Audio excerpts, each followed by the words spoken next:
Sir, बहुत बहुत स्वागत है, वेलकम सर। दोबारा मिलके बहुत अच्छा लगा सर आपसे। सर, इन दिनों जो बात हो रही है रामायण की, हम बात करें, आदि पुरुष की बात करें, बहुत ज़्यादा बात हो रहा है। और इतनी ज़्यादा बात हो रही है, मतलब एक कनेक्टिविटी है सर आपकी रामायण से। पूरी रामायण जब शूट हुई थी तो आप पूरी रामायण के शूट के दौरान वहाँ रहे। उस रामायण से लोग तुलना करते हुए अब वापस से उस चीज़ को वापस उनके जहन में वो ताज़ा हो रही हैं, यादें वापस उसकी बातें हो रही हैं। तो कुछ लोग आप तक भी सर बातें पहुंची होंगी। पहुंची तो है, ऐसी खबर कहाँ छुप सकती है। जी। जैसे एंड आपके दर्शकों को मेरा प्रणाम, जय श्री राम। एंड पहुंची है बट देखो यार मनीष, जब सरस्वती कृपा होती है आप पे तो बहुत आप भाग्यशाली हैं कि सरस्वती ने आपको कलम दी है या एक माध्यम दिया है जो कि लाखों करोड़ों करोड़ को रेवोल्यूशन कर सकता है, इन्फ्लुएंस कर सकता है। बट वो जो आपको ताकत दी है, जो कला दी है, उसके साथ आपको धर्म भी तो दिया है। एक एक कलम से एक पूरा रशिया बन सकता है, एक कलम से फ्रेंच रेवोल्यूशन हो सकती है। बट उस कलम की जो मतलब अगर वो तलवार से लड़ सकती है, या एक जो ये मास मीडिया कम्युनिकेशन इतनी बड़ी ताकत है कि इतने लोग इन्फ्लुएंस हो जाते हैं, तो उसके पीछे आपकी एक मर्यादा भी है। एंड मर्यादा के साथ आपका एक धर्म भी है। आप कला को यूज़ करें पॉजिटिव तरीके से। मैं नहीं कहता कि कुछ गलत है, कुछ ठीक है, कुछ क्रिएटिव फ्रीडम है। Ultimately it's a commercial art and it's a mass media communication.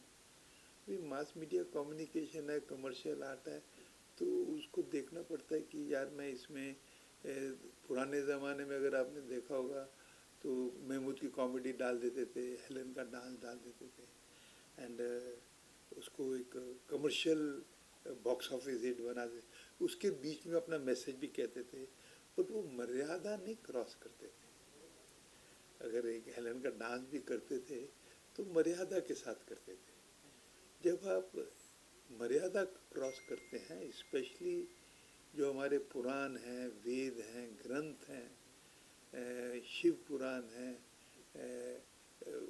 देवी पुराण है, श्रीमद् भागवत महापुराण है, महाभारत है, कृष्ण है, रामायण है, ये तो सदियों से चला रही है। ये तो त्रेता युग की कहानी है।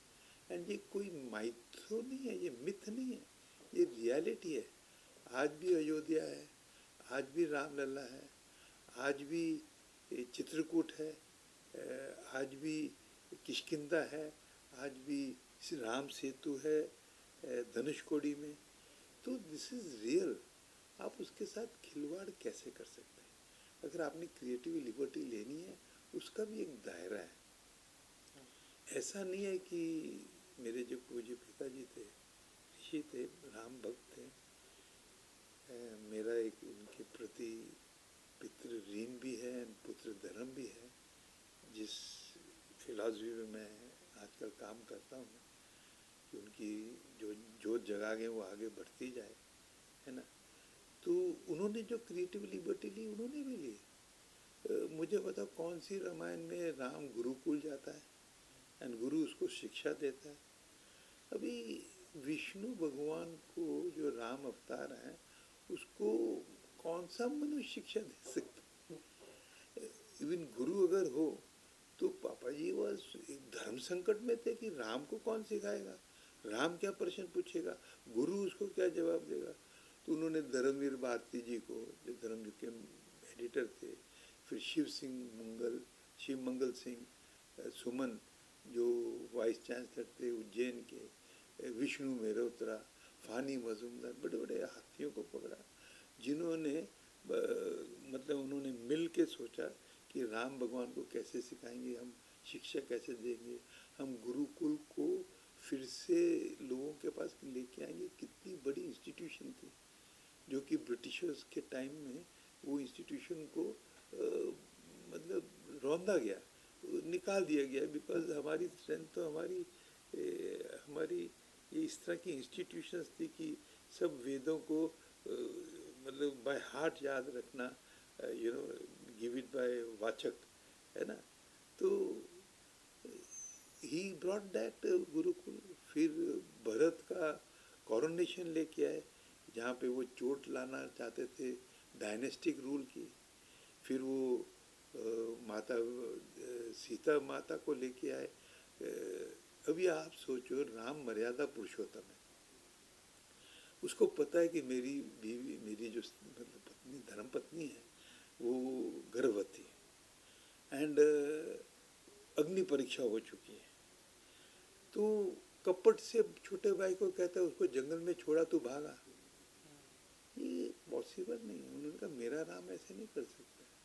सिर्फ पापा जी ने नहीं, तुलसीदास जी ने भी ऐसे ही सोचा कि मेरा राम मर्यादा पुरुषोत्तम ऐसे नहीं कर सकता। जस्ट क्योंकि एक शख्स कहता है कि मेरी बीवी नदी के उस पार रात को रही, मैं उसको घर में नहीं आने दूंगा, इसके लिए प्रजा अगर बिगड़ी हुई है, पर मैं नहीं ये कर सकता, ये गलत है। तो पापा जी ने रिफ्यूज़ किया ये चैप्टर लव कुश का करने के लिए।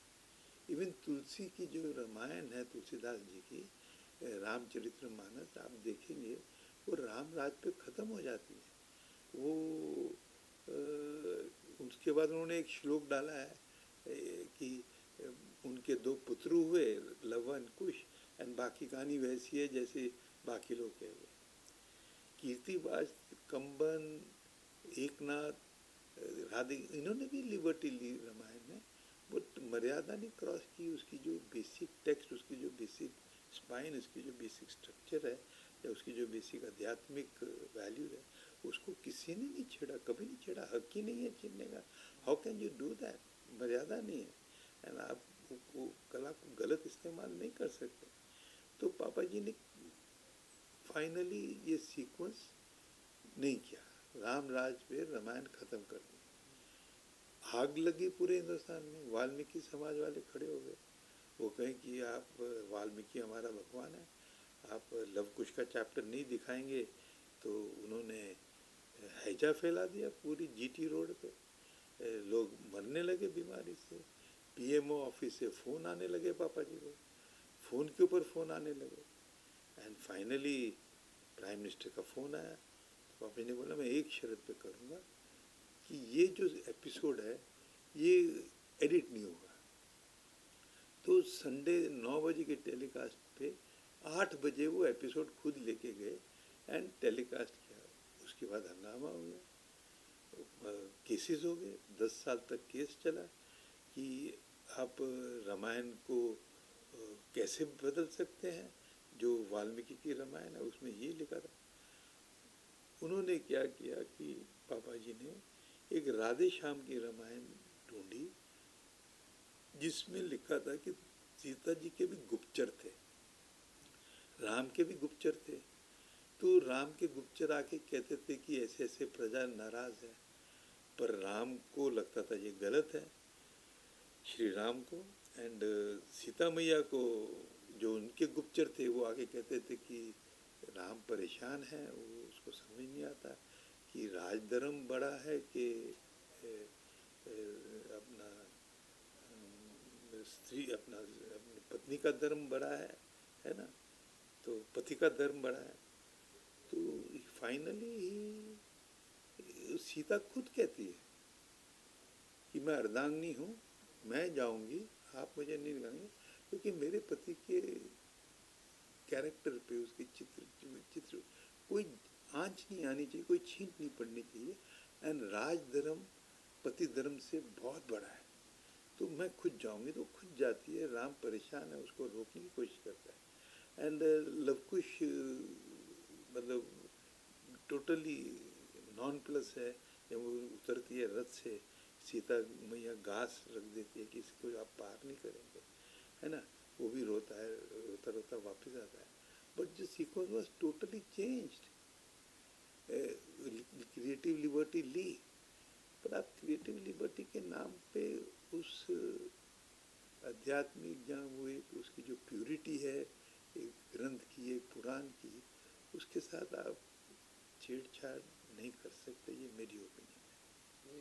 सर, सर ये भी देखा जा रहा है कि जो जनता है वो बहुत ज़्यादा उम्मीद लगा के रखी थी, लेकिन उम्मीदों पे खरी नहीं उतरी।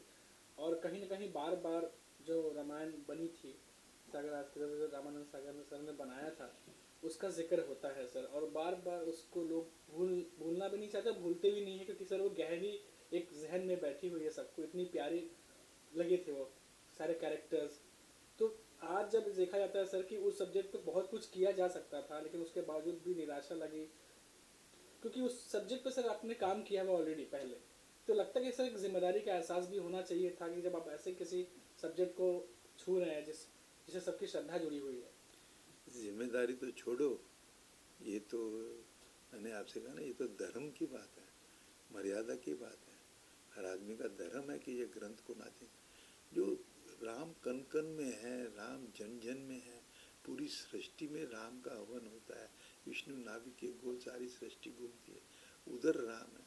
तो आप वो राम की इमेज, राम की या हनुमान की इमेज आप कैसे चेंज कर सकते हैं? आपके पास कोई हक तो छोड़ो, ये तो अधर्म चीज़ हो जाती है अगर आप उसे छेड़छाड़ करें। आप उसमें चेंजेस जो करना चाहें उस दायरे में, उस आपकी कुछ रिक्वायरमेंट है कुछ एज ए मेकर, ज़रूर कीजिए। मॉडर्नाइजेशन में आप राम को मूछ तो नहीं दे सकते, है ना? अभी राम भी देखा जाए तो अयोध्या से था, तो कुछ एक आर्यन लुक भी होनी चाहिए राम की। अगर पंजाब देखो तो वहाँ पे ग्रीक लुक है, नॉर्थ ईस्ट देखो तो south east Asian yellow look है, थोड़ा सा एक थाईलैंड लुक है, बंगाली हैं, नॉर्थ ईस्ट है, नागाज है। साउथ देखो तो द्रविडियन लुक है। राम तो अयोध्या से थे, तो उनकी लुक भी इम्पोर्टेंट है, उनकी ड्रेसिंग भी इम्पोर्टेंट है। आप जो एक छवि 100 करोड़ मतलब ये जीव जो रहते हैं भारत में, जो मनुष्य रहते हैं, उनकी एक इमेज है, उस इमेज को आप नहीं तोड़ सकते। बल्कि मार्क तुली जो बीबीसी के जर्नलिस्ट थे, उन्होंने एक किताब लिखी थी no full stops in India. उसमें उन्होंने कहा था कि रामानंद सागर इज जीनियस, क्योंकि वो शिवा काशी की पोस्टर आर्ट पर्दे पे ले आए, टीवी पे ले आए। जो 100 करोड़ आदमी सोचते हैं कि यही राम है। सबसे बड़ा प्रॉब्लम रामायण बनाने में यही था कि अगर 100 करोड़ जीव देखेंगे इसे, तो हर आदमी के अंदर राम अलग किस्म का होगा। जो कूली होगा वो राम को अलग सोचेगा, जो घर का काम करने वाला होगा वो अलग सोचेगा, जो फैक्ट्री में काम करता है वो अलग सोचेगा, जो गृहस्थनी है वो अलग सोचेगी, जो दादा है वो अलग सोचेगा। ये सब सोचें कि यही राम है। ये कमाल था जो उन्होंने अरुण गोविल को चुना, और अरुण गोविल ने किरदार निभाया। एंड हिंदुस्तान में क्या, विश्व भर में, ये विश्व कुटुंबम जिसे कहते हैं, विश्व भर में किसी ने क्वेश्चन नहीं किया कि ये राम ऐसा नहीं होना चाहिए। सब ने कहा ये राम सही है, ये राम ऐसा ही होना चाहिए। ठीक है sir, thank you sir, thank you so जय मच सर। श्री राम।